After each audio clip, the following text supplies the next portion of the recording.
100% fee రాయితీతో AI నేర్చుకోవాలనుకుంటున్నారా? Attend quality third gen AI test 2025. నమస్కారం, welcome to iDream. Health talks with Vijitha కార్యక్రమానికి స్వాగతం. ప్రస్తుతం మనతో పాటు ఉన్నారు general consultant doctor V Aditya Ranganath గారు. ఇప్పుడు వారితో మాట్లాడేద్దాం. నమస్తే అండి. నమస్తే అండి. ఎలా ఉన్నారు? బాగున్నాను మ్యామ్, థ్యాంక్ యూ. అయితే షుగర్ చాలా పెద్ద సమస్యగా మారిపోతుంది. చిన్నపిల్లల నుంచి పెద్దవాళ్ళ వరకు చాలా మందిలో చూస్తున్నాం. ఆహార రీత్యా కొంతమందికి వస్తే, జెనెటిక్స్ పరంగా కొంతమందికి, ఏదేమైతేనేంటి అందరిలో ఈ సమస్య అయితే ఎక్కువగా. ఇంట్లో నలుగురు ఉంటే ఇద్దరికి ఈ సమస్య చూస్తూనే ఉన్నాం. ఒకవేళ షుగర్ని రివర్స్ చేయాలి అంటే గనక అవకాశం ఉందంటారా? ఉంటే గనక ఆ టిప్స్ ఏంటో తెలియజేయండి. సో ఇప్పుడు డయాబెటీస్ వచ్చింది, లేకపోతే బీపీ వచ్చింది, థైరాయిడ్ వచ్చింది, లేకపోతే వాట్ ఎవర్, ఇదివరకు మనం విన్నది ఏంటి అని అంటే ఒక్కసారి వస్తే లైఫ్ లాంగ్ అది తగ్గడానికి ఆస్కారం లేదు. సో మనం ఏం చేయొచ్చు, కంట్రోల్లో పెట్టుకోవాలి. సో డ్రగ్స్, అదే మన మెడిసిన్ తీసుకుంటాము రెగ్యులర్గా, ఆపకుండా తీసుకుంటే కంట్రోల్లో ఉంటుంది కాబట్టి భయపడాల్సిన అవసరం లేదని చెప్తారు.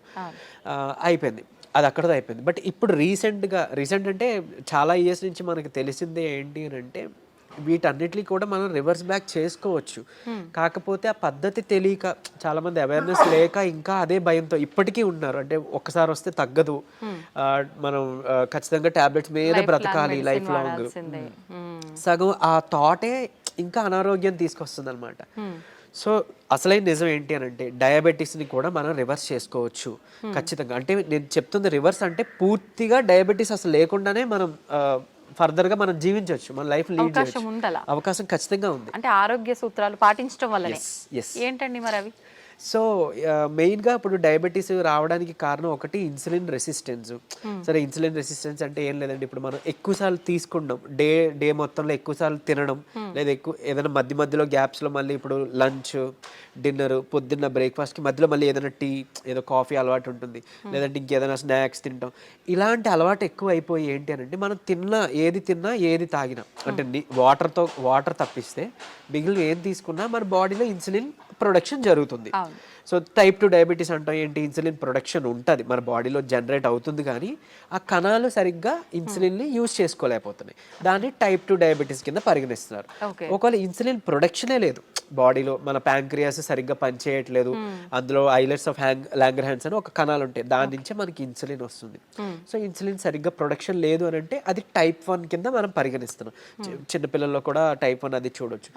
సో ఇప్పుడు ఇన్సులిన్ ప్రొడక్షన్ జరిగి మనం తిన్న ప్రతిసారి మన గ్లూకోజ్ లెవెల్స్ ఏదైతే ఉందో అది మేనేజ్ చేయడానికి ఇన్సులిన్ ప్రొడక్షన్ జరిగి, అంటే స్పైక్ అయ్యి అది కంట్రోల్ తీసుకొచ్చి మళ్ళీ అది ఇన్సులిన్ తగ్గి ఆ స్పైక్ తగ్గి మళ్ళీ మనం తింటున్నాం, మళ్ళీ పెరుగుతుంది కదా. ఇలా అస్తమానం పెరిగి తగ్గడం వల్ల మన బాడీ అలవాటు పడిపోతుంది ఆ ఇన్సులిన్, సెట్ అయిన ఇన్సులిన్ లెవెల్కి.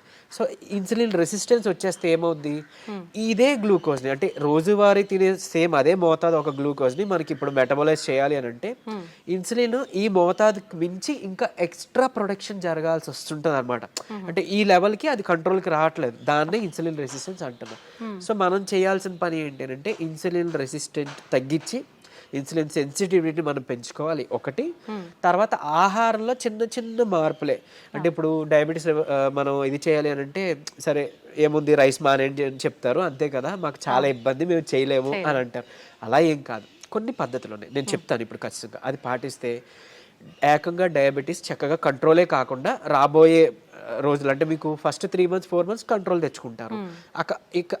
ఆ పైనుంచి మనకి టార్గెట్ ఏంటి అని అంటే మనం వాడుతున్న మెడిసిన్ నెమ్మదిగా డోస్ తగ్గించుకోగలగాలి. అంటే తగ్గించగలగాలి అంటే ఆటోమేటిక్గా మనకి లెవెల్స్ తగ్గితే యాజ్ ఏ మీ డాక్టర్ కానీ మేము కానీ తగ్గించగలుగుతాం కదా. తగ్గించిన తర్వాత దీన్ని పూర్తిగా రివర్స్ బ్యాక్ చేసుకొని నార్మల్ లైఫ్, అంటే ఆ ఫుడ్ని తీసుకుంటూ చక్కగా మనం ఎలాంటి ట్రీట్మెంట్, అంటే ఈ డ్రగ్స్ తీసుకోకుండా ఉండడం. మళ్ళీ అది తగ్గిపోయిన తర్వాత మళ్ళీ పంచదార తినేస్తాం, మైదా పిండి తినేస్తాం, గోధుమ పిండి తినేస్తాం, లేకపోతే ప్రాసెస్డ్ ఫుడ్ తినేస్తాం. అంటే అసలు అదే మెయిన్ ప్రాబ్లం. అంటే high saturated fats, high carbohydrates ఉండడం వల్లనే మనకు వస్తుంది. ఇది వరకు వాళ్ళకి, అంటే మన పెద్దలకి అప్పట్లో ఎందుకు రాలేదంటే వాళ్ళు ఇవేం తీసుకోలేదు కాబట్టి వాళ్ళకి రాలేదు. సో మనం అది ఫుడ్డే ఇది ఫుడ్డే కదా, ఏదో నార్మల్ లైఫ్, అంటే తగ్గిన తర్వాత మళ్ళీ తినేయచ్చు అన్న వాళ్ళకి ఇది ఆన్సర్ చెప్తున్నా. సో అది కాదు, నార్మల్గా మీరు రైస్ తీసుకోవచ్చు, రైస్ పూర్తిగా మానే అవసరం లేదు, కాకపోతే రైస్తో పాటు కొన్ని తీసుకోవాల్సి ఉన్నాయి. సో చూడండి సింపుల్ టెక్నిక్, హై కార్బోహైడ్రేట్స్ తీసుకోకూడదు, హై కాంప్లెక్స్ కార్బోహైడ్రేట్స్ తీసుకోకూడదు, తర్వాత హై సాచురేటెడ్ ఫ్యాట్స్ తీసుకోకూడదు. సో ఇవి తప్పిస్తే మరి మిగిలిన ఆప్షన్ ఏంటి?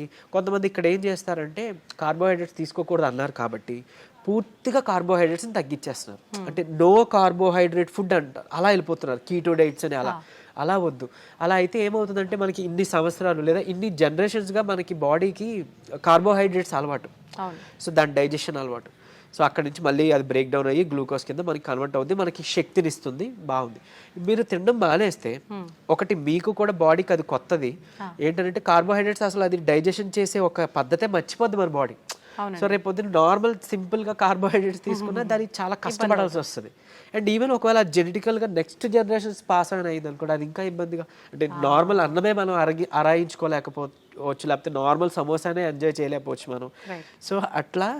సో సరే ఓకే, హై కార్బ్స్ అంటే తెలుసు, ఈ రైస్ నార్మల్గా అవి తీసుకునేవి, ఈ రైసు తర్వాత ఈ మైదా గోధుమ పిండి ఇవన్నీ తినమని చెప్తుంటారు, అంటే రైస్ని తగ్గించి మైదా గోధుమ పిండి తినమని అంటారు కదా. సో అది కూడా రిఫైన్డ్ తీసుకుంటే, పంచదార లేకపోతే గోధుమ పిండి ఇవన్నీ రిఫైన్డ్ ఫ్లోర్ బయట కొని తెచ్చుకుంటే అది కూడా మళ్ళీ మనకు ప్రాబ్లమే. సో మనం మిల్లులో వెళ్ళి ఆడించుకుందాం, అంటే డైరెక్ట్గా వెళ్ళి మనం గోధుమలు అలాగా గోధుమలు, దానికి జొన్నలు యాడ్ చేయొచ్చు, రాగులు యాడ్ చేయొచ్చు, సోళ్ళు అంటాం కదా, సో అలా రాగి మాల్ట్లో తీసుకునే రాగులు అవన్నీ యాడ్ చేసి దాంతో మనం రొట్టిలానో లేకపోతే మిల్లెట్స్ ఏమైనా దానికి యాడ్ చేసి, కినోవా అని ఇప్పుడు వస్తుంది, సరే అంత అఫోర్డ్ చేయలేదు అన్న వాళ్ళకి పోనీ మనకి ఏమంటారు సామెలు, అరికిలు, గంటలు అలాంటివన్నీ తక్కువ రేట్కే వస్తుంటాయి కదా, అలాంటివి ఇంక్లూడ్ చేసుకోవచ్చు. పూర్తిగా రైస్ మానేమని నేను చెప్పట్లేదు, రైస్తో పాటు ఇది తీసుకోండి. సరే ఇదంతా కాదులేండి, ఓన్లీ రైస్ నాకు కర్రీ మాత్రం అలవాటు ఉంది, పోనీ ఇంకేదైనా సింపుల్గా చెప్పండి అని అంటే ఉంది ఒక పద్ధతి. మనకి ఇప్పుడు ఇన్సులిన్ రెసిస్టెన్స్ అని మాట్లాడుకున్నామే, HbA1c మీ అందరికీ తెలుసు, 3 నెలల యావరేజ్ తీస్తే మనకి ఎంత ఉంది అనే దాని మీద మన డయాబెటీస్ ఉందా లేదా, కంట్రోల్లో ఉందా లేదా అని తెలుస్తుంది. సో దాన్ని మనం కంట్రోల్ పెట్టడానికే కదా ఇప్పుడు అన్నీ చెప్తున్నాం, మన ఇన్సులిన్ వాడాలన్నా లేకపోతే ఈ మెట్ఫార్మిన్ మన డయాబెటీస్ డ్రగ్స్ వాడాలంటే కూడా మనకు అలానే దేవుడు కూడా ఇచ్చిన ఆహారంలో ఈ పని చేసే ఉన్నాయి. ఏంటి అని అంటే ఒకటి కీరా దోసకాయలు, తర్వాత పంకిన్ సీడ్స్ గుమ్మడి గింజలు, తర్వాత పాలకూర. వీటిలో ఏంటంటే పాలకూరలో తర్వాత పంకిన్ సీడ్స్లో వైటమిన్ ఈ ఉంటుంది, అది మీ HbA1cని చక్కగా కంట్రోల్ తీసుకొస్తుంది. అండ్ ఇప్పుడు చెప్పిన ఆహార పదార్థాల్లో మీకు ఇన్సులిన్ రెసిస్టెన్స్ని తగ్గించి సెన్సిటివిటీని పెంచే ఉంటాయి. సో ఇప్పుడు సరే కొంత లిస్ట్ చెప్తాను చూడండి. మష్రూమ్స్ బాగా అదే మన ఉడకబెట్టిన గుడ్లు ఫుల్గా విత్ సొనతో పాటు తీసుకోవాలి, అది కొలెస్ట్రాల్ కాదు, మంచి కొలెస్ట్రాల్ తీసుకోండి. సో తర్వాత నెయ్యి, తర్వాత మన కీరా దోసకాయలు, తర్వాత ఓట్స్, గ్రీన్ పీస్ అదే మన పచ్చి బఠానీలు, తర్వాత రాజ్మా, కిడ్నీ బీన్స్ అంటాం రాజ్మా, అలానే మిగిలిన బీన్స్ కూడా చక్కగా మిగిలిన రకాల బీన్స్, చిక్కుళ్ళు బీన్స్ ఇట్లాంటివన్నీ తీసుకుంటే కనుక ఇవన్నీ కూడా మీ ఇన్సులిన్ రెసిస్టెన్స్ని తగ్గించినవే. సో మీ ఇష్టం, గుడ్లు ఇప్పుడు ఆమ్లెట్ రూపంలో తీసుకోండి, నిద్రకి పనికి వస్తుంది ఆమ్లెట్, ప్లస్ దీనికి కూడా హెల్ప్ అవుతుంది. సో ఈ ఫుడ్ని మీరు కంపల్సరీగా క్యాబేజీ, కాలీఫ్లవరు, సో బ్రాకోలీ కానీ ఇలాంటి ఇవన్నీ కూడా మీ ఫుడ్ డైలీ ఫుడ్లో ఏదో ఒక రూపంలో ఇంక్లూడ్ చేసుకోండి. ఏదో ఒక్క పదార్థమైనా అట్లీస్ట్ కర్రీ, మనం అది వదిలేసి మిగిలినవేవో తీసుకున్నామంటే మళ్ళీ కంట్రోల్కి రాదు, మీ అందరికీ తెలిసిందే. చాలామంది ఎక్కువ పాలకూర కూడా తినరు, సో అట్లా. లేదంటే మునగాకు ఉంది, సో మునగాకును కూడా మీరు పౌడర్ రూపంలో చేసుకోవచ్చు, ఎండబెట్టేసి చక్కగా పౌడర్ చేసుకొని ఒక చెంచా యాడ్ చేసుకోండి ఒక ముద్దకి, అన్నంతో పాటు రైస్తో తీసుకోవచ్చు, హాట్ వాటర్లో కూడా తీసుకోవచ్చు, మజ్జిగలో కలిపి తీసుకోవచ్చు. ఇది ఒక మనిషికి డైలీ లిమిట్ ఒక చెంచా. సో అట్లా అని ఇప్పుడు ఏం చేస్తారంటే కొంతమంది ఏదైనా రసం, చారు దాంట్లో కలిపేస్తారు, బట్ అది కలిపేస్తే అంటే ఇంట్లో 3 members 4 members ఉంటే అందులో ఎవరికి ఎంత వెళ్ళింది తెలియదు కదా. సో డైరెక్ట్గా మీరు కలుపుకోవడం బెటర్, ఏదర్ వాటర్లోనో మజ్జిగలోనో లేదా మీ అన్నం గిన్నెలోనో. ఇంకోటి అన్నము, ఇప్పుడు అలానే అదే అన్నము కూర తినే ముందుగా 1 కప్పు కీరా దోసకాయ తీసుకోండి, లేదా బీన్స్, మొలకలు తీసుకోండి చక్కగా, ఇవన్నీ మీకు హెల్ప్ అవుతుంది. లేదంటే మన దాలిమ్మ గింజలు 1 కప్ పెట్టుకోవచ్చు, పెట్టి ముందు అది తిని తర్వాత అన్నము కూర మనం తీసుకుందాం. అలానే అన్నం తినే ముందు, టిఫిన్ తినే ముందు, నైట్ డిన్నర్ చేసే ముందు ఏం చేయొచ్చు అనంటే కొంచెం పెప్పర్ అంటే మన మిరియాల పొడి 1 చిటికెడు తీసుకొని నిమ్మరసం యాడ్ చేసి కొంచెం గోరువెచ్చని నీటిలో ఒక కప్పు లేదా 1 గ్లాసు గోరువెచ్చని నీటిలో కలిపి తాగేసేయండి. ఎందుకు అనంటే ఇప్పుడు ఈ పెప్పర్లో ఉండే పైపరిన్ అనేది మన ఏమంటారు యాక్టివ్ ఇంగ్రీడియంట్, మెడిసినల్ వాల్యూ ఉండే ఇంగ్రీడియంట్. ఇది మన లివర్లో ప్యాంక్రియాస్లో అదే ఎక్కడి నుంచి అయితే ఇన్సులిన్ వస్తుందో అందులో అక్కడ డైజెషన్ ఎంజైమ్స్ని వాటిని కూడా మంచిగా ఇది ఏమంటారు మెటబాలైజ్ చేస్తుంది. కరెక్ట్గా మెటబాలిజం బాగా జరిగి ఎంజైమ్స్ అన్ని మంచిగా ఫంక్షన్ అయ్యేలా చేస్తుంది. సో తర్వాత ఇంకొకటి మోర్ ఓవర్ ఈ ఏవైతే కాంప్లెక్స్ కార్బోహైడ్రేట్స్ మన హై కార్బ్స్ అన్నాం కదా దాన్ని బాగా కరెక్ట్గా డైజెషన్ జరిగేలాగా మెటబాలైజ్ అయ్యేలాగా ఇది హెల్ప్ చేస్తుంది. అండ్ ఈవెన్ మన పోషకాలు ఏవైతే ఉన్నాయో ఆకుకూరలోనో లేకపోతే మనం తీసుకునే ఫుడ్లోనో అవి మన వంట పట్టడం అంటాం కదా మన అబ్జార్ప్షన్ అవి అబ్జార్బ్ చేయడానికి ఈ పైపర్ ఈ పెప్పర్ మన మిరియాలు పొడి చాలా బాగా హెల్ప్ చేస్తుంది. సో ఈ రూపంలో తీసుకున్నారనుకోండి మీరు తిన్న తర్వాత పెరిగే షుగర్ లెవెల్స్ కంట్రోల్కి వస్తాయి అండ్ ఈవెన్ మనకి లోపల ఫంక్షనింగ్ బాగా మెరుగుపడుతుంది. ఇకపోతే డయాబెటీస్ రివర్సల్ గురించి వద్దాం. సో నేను ఇప్పుడు చెప్పింది 3 to 4 months చేస్తే ఖచ్చితంగా మీ షుగర్ లెవెల్స్లో చాలా వరకు మీకు తగ్గడం మీరే గమనించుకుంటారు. మీరు ఇంత అద్భుతంగా పనిచేస్తుందా అని అంటారు. ఎందుకనంటే చాలా మందికి ఒకటి ఉండిపోయింది సైకలాజికల్గా అంటే drugs like what ever medicine మాత్రమే మెడిసిన్, ఫుడ్ అంటే జస్ట్ ఆహారం మాత్రమే. అసలు కాదు. మీకు గుర్తుండుంటే ఎప్పుడైనా మీ నాన్నమ్మలు అమ్మమ్మలు మీకు ఎప్పుడైనా పొట్టనొప్పి వచ్చింది అని అంటే ఏదైనా వాము కొంచెం సాల్ట్ కలిపిస్తే వెంటనే తగ్గడం మనం గమనించి ఉంటాం. లేదంటే మెంతులు మింగేసి తాగేయండి వాటర్ అంటాం. అవన్నీ ఎందుకు పనిచేస్తున్నాయి? ఇప్పుడు యాంటాసిడ్స్ ఏవో వెళ్ళి పరగడుపున మాత్రలు మనం పైకి వెళ్ళి తెచ్చుకొని వేసుకుంటున్నాం. అవేం అవసరం లేకుండా వాళ్ళు బతికారు కదా. ఎలా బతికారు? ఇలానే ఇవన్నీ ఫుడ్డే మెడిసిన్. ఎగ్జాక్ట్లీ మనకి ఏదైనా అనారోగ్యం వస్తుంటే మెడికల్ షాప్ కి మనం బయటకు వెళ్ళవద్దు, మన కిచెన్ లోకి వెళ్ళాలన్నమాట. యాక్చువల్గా పోపుల డబ్బాలే మనకి డ్రగ్ ఇది అన్నట్లు స్టోర్ అన్నట్టు. సో ఖచ్చితంగా ఇది వర్క్ అవుతుంది. అండ్ మోర్ ఓవర్ అంటే ఇప్పుడు మన బెర్రీస్ నుంచి ప్లాంట్స్ నుంచి ఎక్స్ట్రాక్ట్ చేసిన బెర్బరిన్ అనేది ఒక సప్లిమెంట్ ఉంటుంది ఆబ్వియస్లీ. సరే అది అందరూ వాడాల్సిన అవసరం లేదు కానీ ఒక బూస్టప్ కింద పనికి వస్తుంది. అంటే ఎలా అయితే మనకి డయాబెటీస్ని మనకి తగ్గించడానికి మెట్ఫార్మిన్ అనే ఒక మెడిసిన్ తీసుకుంటున్నామో సేమ్ ఇది కూడా అదే పని చేస్తుంది. కానీ బట్ మెట్ఫార్మిన్తో వచ్చే వైటమిన్ B12 డెఫిషియన్సీ ఇందులో లేదు, ఈ బెర్బరిన్లో లేదు. సరే ఓకే అవైలబుల్ ఉన్న వాళ్ళు వాడుకుంటారు, అందరూ ఇది వాడాలని రూల్ లేదు. కానీ బట్ ఈ సింపుల్ టిప్స్ పాటించండి. ఇది ఒకటి. తర్వాత ఖచ్చితంగా ఒక 5 minutes వాకింగ్ ఉంటే చాలు. 5 minutes వాకింగ్ అంటే తిన్న తర్వాత ఒక 10 నిమిషాలు అలా 5 minutes వాకింగ్ చేస్తే చాలు. మీ ఆఫీస్ ఏరియా, మీ బెడ్రూమ్, మీ హాల్ ఎక్కడైనా ఆయాసం రావాలి, చెమటలు పట్టాలి, ఇట్లానే వాకింగ్ చేస్తేనే మనకి వర్కౌట్ అయినట్టు అని అస్సలు కాదు. బాడీ మూమెంట్ ఉండాలి. సో అది చేసుకుంటే చాలు డయాబెటీస్ మనకి తగ్గుతుంది. రివర్స్కి చెప్పుకున్న ఇందాక ఇంగ్రీడియంట్స్ ఉన్నాయి కదా, పంకిన్ సీడ్స్ అవ్వచ్చు, మన HbA1c కంట్రోల్ చేసి ఇన్సులిన్ సెన్సిటివిటీ పెంచేవి, ఇవి మీరు చేసుకుంటే 3 to 4 months ఖచ్చితంగా రివర్స్ అయిపోతుంది. ఇప్పుడు చాలా మంది మనం చూస్తూ ఉంటామండి, జామకాయ ఆకులు, లేత చిగుర్లు అని చెప్పి, లేదు అంటే తిప్పతీగ అని చెప్పి, ఇలాంటి కొన్ని ఆకులతో వేణిల్లో వేసి మరిగించిన వాటర్ తాగుతుంటారు షుగర్ ఉన్న వాళ్ళు. ఇది వర్క్ అవుతుంది అంటారా?